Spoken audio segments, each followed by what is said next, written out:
ओं नमः भगवते वासुदेवाय। ओं नमः भगवते वासुदेवाय। ओं नमः भगवते वासुदेवाय।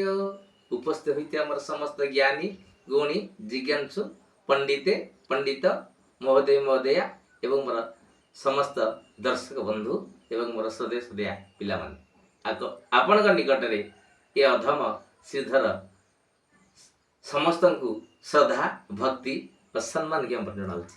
आसन दर्शक बंधु आपण मो सामने गोटे महापुराण को मु व्याख्या करुछि। आज्ञा से महापुराण श्रीमद् भागवत। आज्ञा श्रीमद् भागवत आज्ञा समस्त करे भागवत बोले कौन ना भारे भाव गरे ज्ञान बरे ब्रह्म तरे तथ्य एक कथा प्राय मु शुणुछि किंतु आ श्रीमतटा कौन। हाँ आज्ञा तथ्य बुझिले तुटे भ्रांति भव सागर तरी जाती। आज्ञा श्री बोले शरीर। आज्ञा श्री बोले लक्ष्मी। आज्ञा मत बोले मनर दर्शन करवा आ मत बोले आज्ञा मद। आज्ञा भागवत ठुंगी आज्ञा उठी गलानी सब एबे मद ठुंगी आज्ञा आई गलानी नहीं। आज्ञा से मद को छाड़तु। आज्ञा ए मद को पियंतु। एठी मु मद रांधिबी। एठी श्रीमद् भागवत को मु मद रांधिबी। आपण मन समस्त पीबे देखिबे परिवार पियंतु केमती शांति आज्ञा रहिबे। आज्ञा मद रांधे को हेले केते गुडी आज्ञा सामग्री दरकार। कोन सामग्री दरकार आज्ञा? आज्ञा जाल दरकार, गोटे हांडी दरकार, कि चेरमुड़ी दरकार, गोटे रांधिया पाई गोटे सुंडी दरकार। आज्ञा सबू एठी मिलिबो। एठी भागवत मद रांधिबा आपण माने पीबे। तेणु आपण माने श्रवण करंतु। थरे श्रवण कले जेते गुडे पाप गुराक आज्ञा चली जाए मनुष्य देह। कहीं आज्ञा मनुष्य भागवत पढ़िबो ना अनेक तप पूर्ण फले ए मनुष्य जन्म मही तले। अनेक गुड़िए पुण्य करिथिबारु 84 लक्ष जनी भ्रमण करी करी आज्ञा मनुष्य जन्म आमे पाइछे।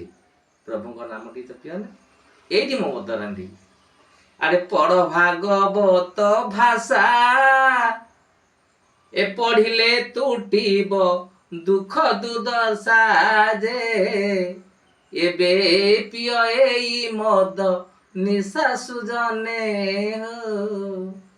ए भागवत मद आदि पीवा।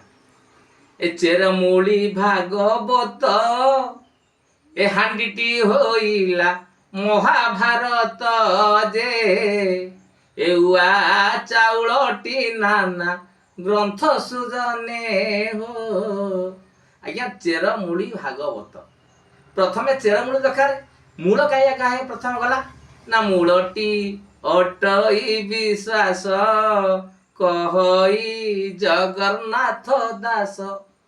आज्ञा विश्वास दरकार।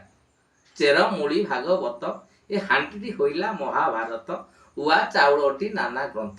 आज्ञा जेते गुड़े ग्रंथ अच्छी चेरमूली सदृश करागला किंतु महापुराण श्रेष्ठ मूल करागला। आज्ञा महापुराण श्रीमद् भागवत जदि ए चेरमूली भागवत हो गला किंतु भागवत सिना मधु को आमे रांधिले आज्ञा केमती रंधा हो। चेरमूली भागवत हांडीटी होइला महाभारत उआ चाउलटी नाना ग्रंथ जेते ग्रंथ आज्ञा ये हांडी पइला किंतु रांधिबो कि ना व्यासदेव सुंडी होई ए विश्वर कुंपाकु थोइले नेई जे ज्ञान जाल को एबे जलाई पंडिते हो। ज्ञान जाल को एबे जलाई पंडिते हो। ज्ञान सदृश जाल को जलाई व्यासदेव आज्ञा ए मधु को रांधिले। आज्ञा मद तले रंधा हो गला।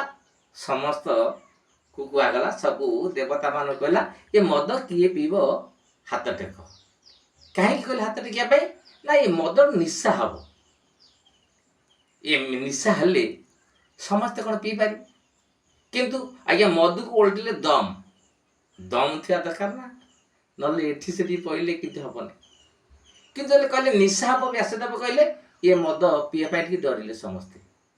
କିନ୍ତୁ ଆଜ୍ଞା ଡରି ଡରିକି ଆଜ୍ଞା 3 ଜଣ ହାତ ଟେକିଥିଲେ। ସେ 3 ଜଣ ଆଜ୍ଞା କିଏ? କିଛି ପିଇଥିଲେ କାଶୀ, କିଛି ପିଇଥିଲେ ନଦିଆ ବାସି, ମୋର ସୁଜନେ ହେ, ମୋର ସୁଜନେ ହେ, କିଛି ପିଇଲେ ନାରଦ ଋଷି। କିଛି ପିଇଥିଲେ କାଶୀ ବିଶ୍ୱନାଥ, କିଛି ପିଇଥିଲେ ନଦିଆ ବାସି, ଆଜ୍ଞା ହାତ ଟେକି ନାଚିଲେ। କିଛି ପିଇଥିଲେ ନାରଦ ଋଷି ନିଶାରେ। ଆ କଥା ନେଇ ଆଜ୍ଞା ତା ଆଗରେ, ତା କଥା ନେଇ ତା ଆଗରେ, ତା କଥା ନେଇ ତା ଆଗରେ, ଆଜ୍ଞା ଏମିତି ନିଶା ହେଲା।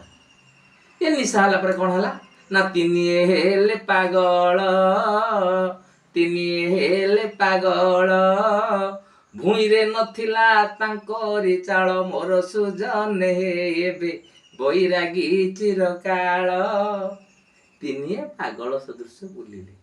ଆଜ୍ଞା ଦେଖିବେ ଦେବଦେବ ମହାଦେବଙ୍କ ଘର ଅଛି, କୋଉଠି ମଶାଣୀ ତ, କୋଉଠି ମନ୍ଦିରରେ ତ, କୋଉଠି ନଦୀ କୂଳେ, କୋଉଠି ଆଜ୍ଞା ପାହାଡ଼ ଉପରେ। ନାରଦଙ୍କର ଆଜ୍ଞା ଘର ଅଛି, ତାଙ୍କର ଯାନ ଅଛି, ମନ ଜାନେ କୋଉଠି ବୁଲିଲେ, ଆ କଥା ନେଇ ତା ଗପିଲେ, ତା କଥା ନେଇ ତା ଗପିଲେ। ଆଜ୍ଞା ଆଉ ନଦିଆ ଶଶୀ ଆଜ୍ଞା ଦେଖିବେ ହାତ ଟେକି ସବୁବେଳେ ସିଏ ନାଚିଲେ। କିନ୍ତୁ ଶ୍ରୀମଦ ଭାଗବତ ଗୀତା, ଗୀତା ବୁଝୁ ନ ବୁଝୁ ପଢ, ଗୀତା ରୁଚୁ ନ ରୁଚୁ ଖାତୁ ପିତା। ଭାଗବତ ପଢନ୍ତୁ ବା ଗୀତା ପଢନ୍ତୁ, ଆପଣ ଦେଖିବେ ଏ ମନୁଷ୍ୟ ଜନ୍ମ ଯେଉଁ ଆମେ ପାଇଛେ ନିଶ୍ଚିତ ଆଇବେ ପ୍ରଭୁଙ୍କ ପାଖରେ ଶରଣାପନ୍ନ ହେବା। ଆସନ୍ତୁ ଭାଗବତ ବହିଟି ଖୋଲିବା, କ'ଣ ଲେଖା ହେଇଛି। ଆଜ୍ଞା ଭାଗବତ ବହି ଖୋଲିବା ପୂର୍ବରୁ ଯଦି ଆପଣଙ୍କ ଶ୍ରୀମଦ ଭାଗବତ କଥା ଆପଣଙ୍କୁ ଶ୍ରବଣ କଲେ ଭଲ ଲାଗୁଛି ବା ଭଲ ଲାଗିବ, ତାହେଲେ ମୁଁ ଅନୁରୋଧ କରୁଛି ଶ୍ରୀଧରର ଏ ଭିଡ଼ିଓଟି ଖୋଲନ୍ତୁ, ଲାଇକ୍ କରନ୍ତୁ ଏବଂ ସେୟାର କରନ୍ତୁ।